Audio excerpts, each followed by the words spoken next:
So welcome to the Careers with STEM Engineering webinar. I can see people starting to arrive. I hope you're having a fantastic day. I hope you're being able to get out and see a little bit of the sunshine today, wherever you are in Australia. We're delighted to have you join us. Welcome to the next edition of Careers with STEM Engineering. It's fantastic to have you here for this webinar.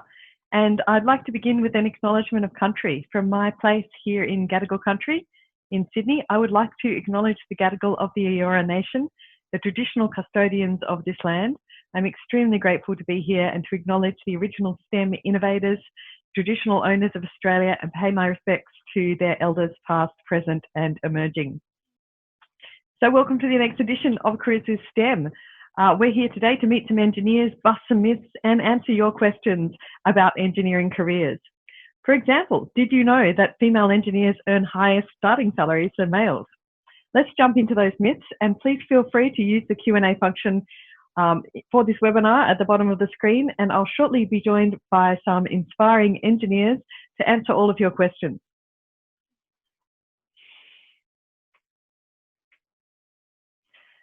But first, a huge thanks to our sponsors who are all about busting myths in engineering and showing you the cool jobs and pathways into engineering careers.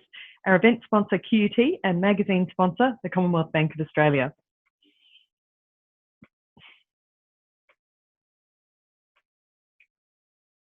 So, lovely to have you here. My name is Heather Catchpole. I'm the founder of Careers with STEM. I have a background in geology, but I've spent most of my career working as a journalist and a science producer, which has taken me all over the world. And I love sushi and dogs, and hopefully you can't hear my naughty dog in the background barking too much then. And I work in STEM, and I love STEM. So STEM stands for science, technology, engineering, and maths. But often the E in STEM is misunderstood, forgotten about, or misinterpreted. Engineering is so much more than just hard hats and bridge building. And at Careers with STEM, we believe that everyone should have access to a better future. Many of tomorrow's careers are going to be in entirely new areas. And we like to think of that as combining STEM with your interest or a new area to find those careers of the future. We call it STEM plus X. So it might be that you're into fashion, you can combine that with technology and end up working in 3D printed clothes. You might be into sports. You could combine that with your math skills and end up working as a performance analyst or a footy statistician. STEM jobs are growing 1.5 times faster than other jobs, yet enrolments in STEM degrees and courses are growing much, much more slowly, or even declining, especially for women and minorities. We'd like to change that, and we'd like to find out more about you and about what you want to know about engineering careers. So I'm just going to launch a quick poll, and we're going to find out a little bit about who's with us and what kind of X interests you have. Gemma joins us on the screen there. Gemma is our background technical expert from Careers with STEM, and she's just going to pop up the poll. So please do hop into there and let us know. Have you ever thought that you could be an engineer? No, you might be thinking about it. You might be already planning it. You already work in engineering or not sure. So we're just going to give that a few seconds to hop into that question. And then the next question is about you and your passion, your X. Is there an area of engineering that is most of interest to you? And again, just a reminder as we go through this poll, if you do have questions for our panelists later, please do pop into the Q&A down the bottom there or the chat, and you can ask some questions from our fabulous team in the background.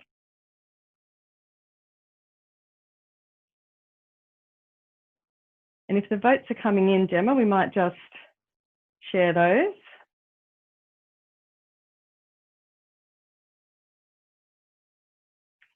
So maybe it's kind of, yeah, maybe I'm thinking about it, or no, or you're already planning it. Fantastic. So it's really great to have a good range, and we hope to get you some really insightful questions to help you plan your career pathway.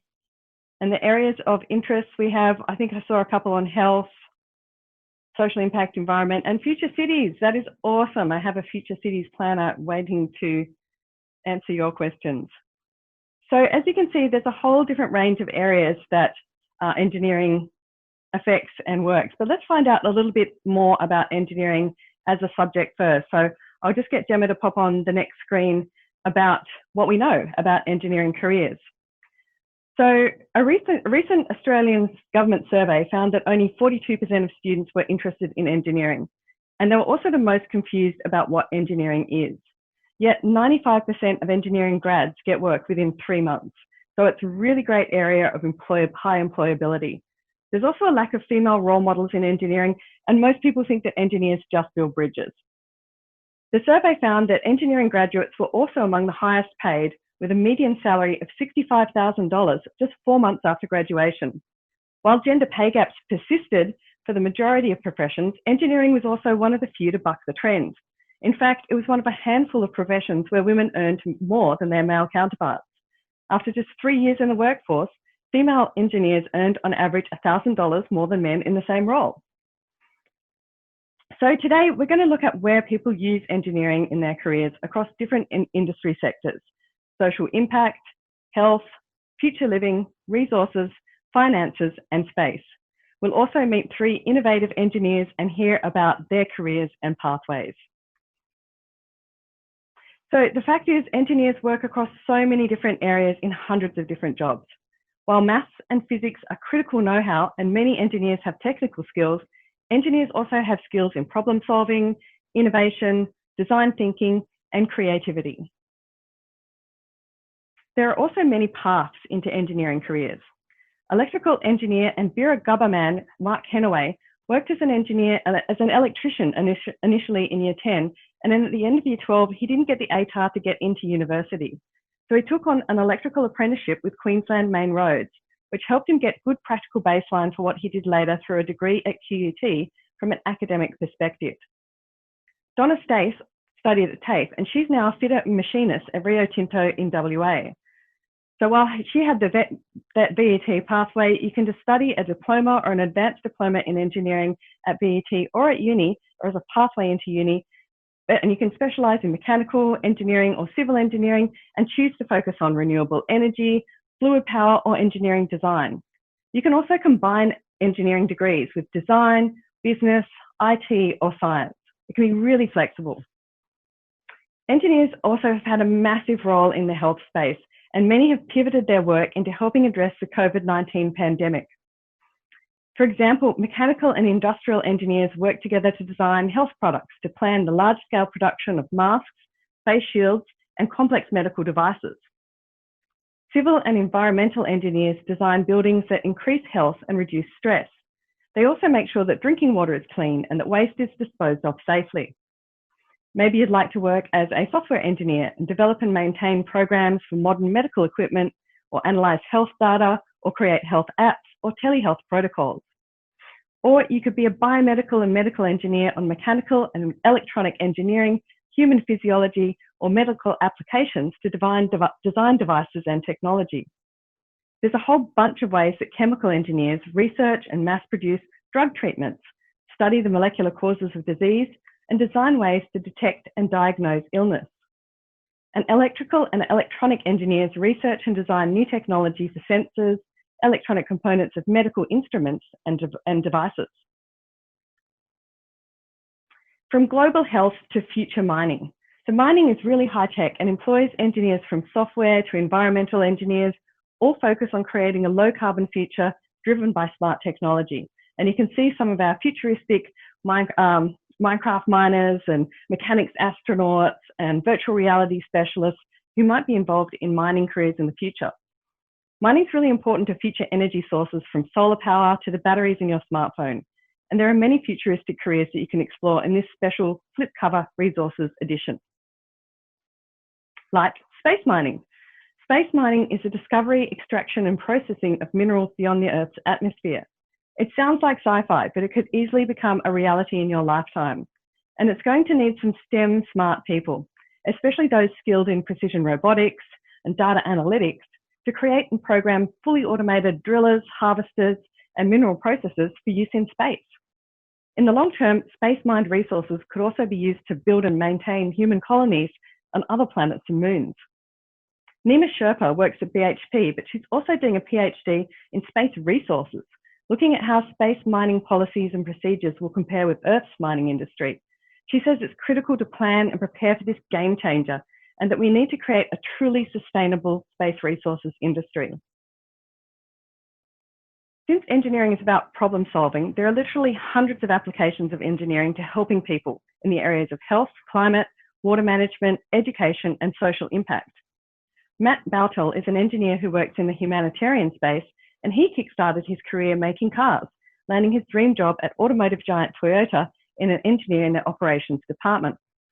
Matt championed the use of sophisticated 3D printing techniques in his work until Toyota's Altona factory closed in 2017, leaving him out of work, but staring down the barrel of a new and exciting career pathway. He wanted to use his engineering skills to help others, so he set up a workshop in his garage for his own project on 3D printed hands. He now runs Free 3D Hands, a charity that accelerates the development of prosthetics to make them cheaper and more accessible. Now, another engineer working in the social impact space is Huy Nguyen, who is the founder of Enabler Interactive and a systems and humanitarian engineer.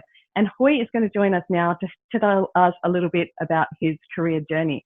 So I invite Huy to unmute his mic and hop in and have a little bit of a chat about how he started his engineering career. Hi, Heather. Hi, everyone. Hey, Huy. Thanks for joining us. So tell us about your pathway. How did you get into engineering in the first place? Yeah, absolutely. And it's so exciting to be here with everybody, especially where you are in your career. So where I got started was very much, in where you are in life. And for me, it came from, personal frustration of having a physical disability and a wheelchair user, and finding there's not enough products and services out there that can, cater to my needs. But more importantly, I found that there's actually millions of other people out there in the world who have similar needs and who are not getting these services and products. And I found engineering is the way for me to be able to find a solution for that. And it turns out to be one of the best professions to make the biggest impact for people with disabilities. Yeah, fantastic. What's the best and most rewarding part that you've found about being in that kind of problem-solving space of engineering? Yeah. I found that you get to play with all sorts of amazing and fun technology that's out there, and how you can bring it and to make it, practical and useful for people with disabilities. For example, when using mobile games, who knew that all my time playing games could be beneficial in the, in the engineering career, and as well as other really exciting technology like, augmented reality, Microsoft HoloLens, and when using that now practically for people with intellectual disabilities, and applying all those technology to it and making it very practical. So we're always at the cutting edge, but we're always bringing it into our day-to-day life, and that is so exciting. Is engineering difficult? Is there the stuff that's really hard about your job? Absolutely. It wouldn't be stimulating if it wasn't hard, and it would also be very boring if it wasn't hard. So there are many aspects of it that is challenging. You're always heading to the unknown of what is possible, but that's where that's what makes us into these roles, and we're really excited about. And some of the really challenging things for me is, and also the most rewarding, is to build a really good team, good network around you. And of course, the human aspects is always challenging, especially for, nerdy technical engineers like me, learning those human-to-human skills. So it's challenging, but once you establish that and having a really good people mindset around you, it just becomes phenomenal, and you can go so much further into the future. Yeah, engineering is such a people kind of job, isn't it? I think people don't realize that's what it's kind of about. And one of the things I love about, talking about designing for inclusivity and having different people in engineering is it ends up making a better world for all of us. Like, I think, curb cuts were first made for people in wheelchairs, but they ended up benefiting, parents with prams as well. Like, when you engineer for inclusivity and when you involve people from all different areas, you end up with better stuff, right? We end up with a better society. Absolutely, and that's that's something which I think people don't really see it often, and it's so important, the human aspect of it all. Ultimately, technology and all that kind of stuff is just a means to an end. It's just a tool that we can apply on how we can further, where we are as a human species, to be better and to be more inclusive. And exactly what you just said, Heather, by including people who have the most needs it actually benefits everyone else. So it's an absolute win-win situation. And if we can, work and solve and improve those situations for the most vulnerable, the most needed, it's a flow-on effect. So it's not an isolated issue. And that's really exciting and also extremely rewarding. Yeah, fantastic. Thanks, Hui. We're going to have Hui on a Q&A panel a little bit later. So if you do have some questions, please do pop it into the Q&A panel function down there. We're going to explore a couple of other areas of engineering as well. And so I'll just pop back into our slide share. And we're going to jump from social impact into the cities of the future. By 2030, in 10 years' time, even less, there's going to be 8.5 billion people in the world. So how are we going to live together in a smart and sustainable way? One of the exciting ways is integrating with the Internet of Things, so networks of objects that are able to communicate with each other through the internet. For example, imagine weather sensors that could automatically activate sprinklers. Our everyday life is already made easier and safer by technology. Think smart bins, smart intersections, smart life-saving, or even smart sunscreen. So we're going to meet an engineer now who is working on cities and transport. Civil and construction engineer Genevieve Michel did her engineering degree at Queensland University of Technology, and she's now a manager for IN4 Advisory, working in infrastructure and transport advisory for government and private clients. So Jen's going to join us now to tell us a little bit about her career pathway. So I'll just invite Jen to unmute her mic, and she should pop onto the screen. And I think, Hui, you'll need to make sure that yours is muted, but we love seeing you again anyway. Thanks, Hui. And Jen, can you tell us a little bit about your pathway into engineering, and how did you choose what area that you wanted to focus on, and what degree to do? Sure. So hi, everyone. Lovely to be here with you all. I started engineering after I'd already started studying something else at university. So I was one of those students at high school that didn't really know what engineering was. I loved science. I didn't mind maths. I wasn't wonderful at it, but I really was interested in science and problem solving. And I actually went and started an IT degree. And then I had some friends that were studying engineering, and I saw what they were doing at uni, and I really wanted to do that. So I transferred across to engineering in my second year at university, so it's never too late. Transferred across and started studying. I had no idea what type of engineer I wanted to be. I actually thought I'd end up in aeronautical engineering, so doing something with space or planes. I was fascinated by that world. But in my first concrete mixing class, I really enjoyed making concrete, and so now I'm a civil and construction engineer, which is something that I never really saw myself doing at high school. I had no idea I would be here. But my dad is a builder, and I've spent a lot of my life on trade sites with my dad, and all of that just made sense to me. And looking back, it's pretty clear why I ended up where I did. But at the time, I just kind of went with every gut decision that I was kind of faced with of, I really enjoy this, so I'm going to give it a go. I love that you got into it from concrete mixing. That's just so cool. In high school, were you sort of really good at maths and physics, and did you know anything about engineering? No, so I loved physics. I wasn't the best student at maths or physics. I wasn't the dux of either class, but I really gave it a good shot. So I was in Maths C. That was like the highest maths in the Queensland system, and Maths B. So we had to do both. So I did do both the maths and the higher maths, and I did physics. Whilst, like I said, I loved them and I found them really interesting, I wasn't the best student. And that changed at university when there was a slightly different teaching style. I actually really sunk my teeth into it and was able to really excel in those areas. But I just knew that because I had such a passion and an interest for those areas, I was really committed to studying and I really wanted to learn more. So although I wasn't like an A+ or straight A+ student, I still did well and I was really interested in it. That's so cool.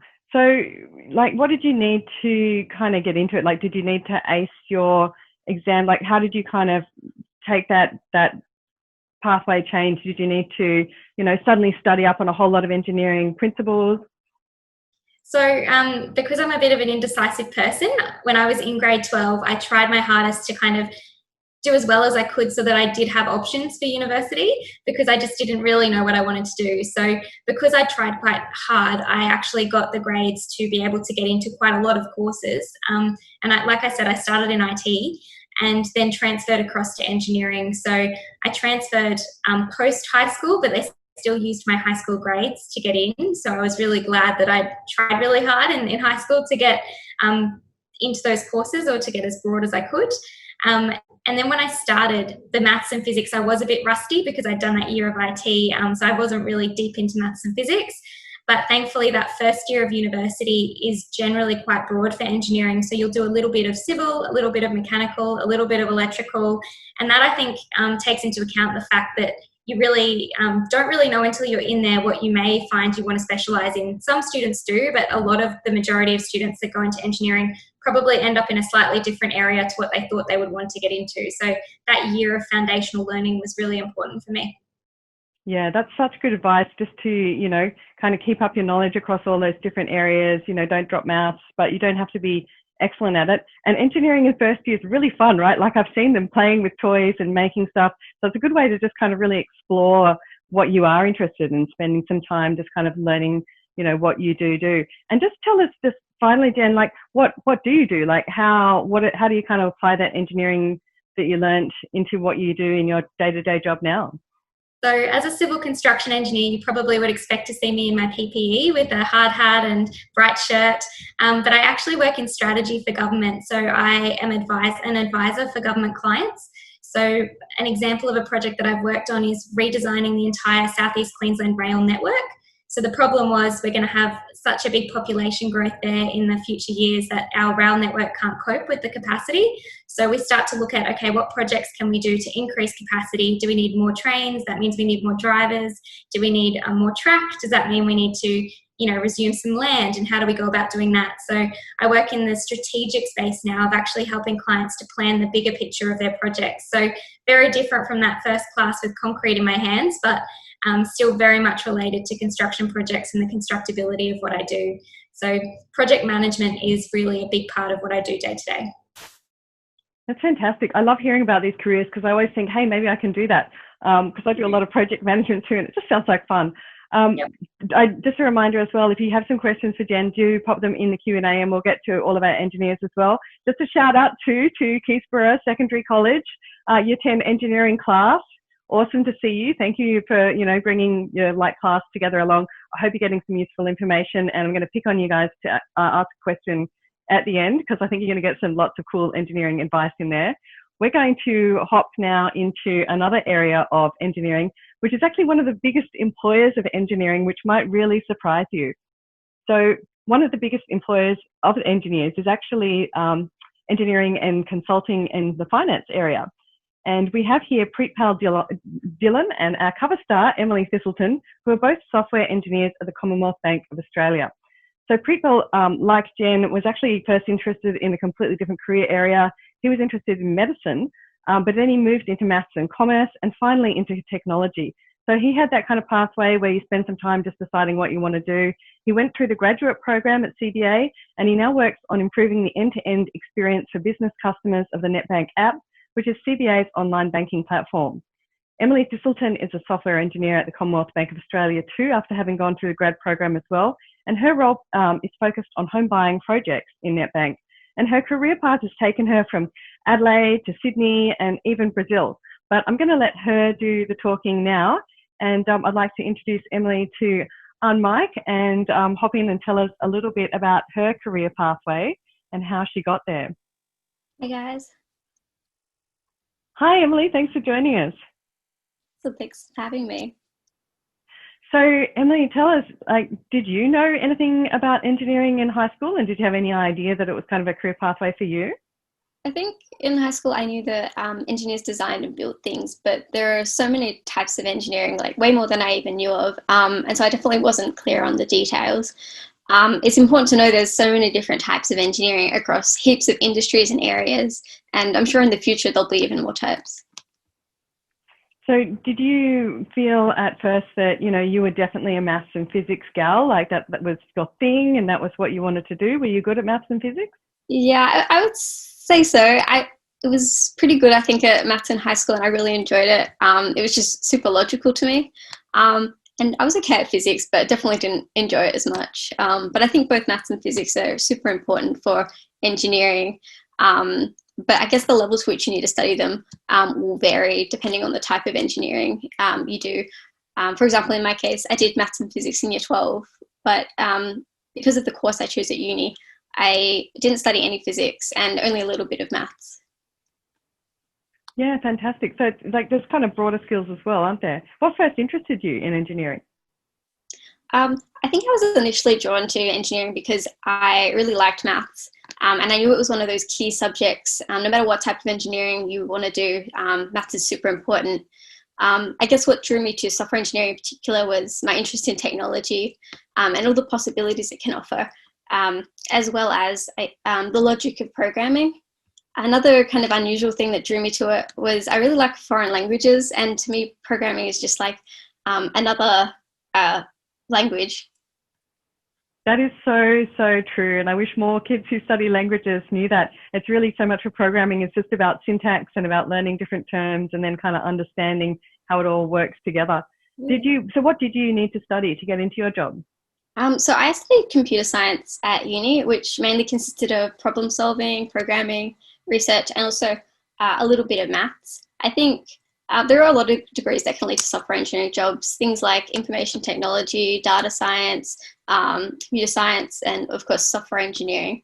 One of the things though that I guess is really important, or that led me into the I think grad program, was having a strong interest in technology.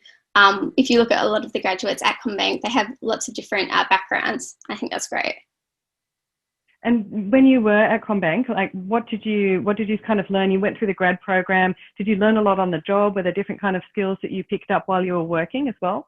Yeah, I guess one of the great things about the grad program is you get the opportunity to rotate through different areas. So you can learn lots of different stuff. And some of the main things I guess I learned about was I worked in integration. So I learned about how we pass data through to our applications. I also got the opportunity to work on the website as a web developer. Fantastic. I can see a little bit more dialogue going on in the chat, but I'm just going to pop back into our screen share. And please join me in a huge virtual clap for Genevieve DeMichelle, Emily Thistleton, and Hoy Nguyen to sharing their career story, taking the time out of their day to do that now. You can find all of their career stories in the latest edition of the Careers with STEM Engineering. You can also find different specialities. We do magazines on cybersecurity, code, science, maths, data, and other kind of special editions. You can find all of the back catalogue of magazines for free online. And if you're still kind of thinking about what you want to do and what your career area is, if you're wondering about how to get into these STEM jobs or finding out what career might suit you, careerswithstem.com has hundreds of study pathways sorted out from depending on what your interest is. So you can look for that X or interest area, and you can find articles, profiles, teacher resources, coding resources, videos, quizzes, and study paths to find your career. So thank you so much, Genevieve, Emily, and Hoy, for joining us today and spending some time to learn about those engineering career opportunities. You can find this on our webinar. This will be up on YouTube in the next little while. You can also find us on Facebook, Instagram, YouTube, Twitter, TikTok, or LinkedIn. Wherever you're looking, you'll find Careers with STEM, and you can sign up for our regular weekly newsletters as well if you'd like more information about joining and getting into these STEM careers.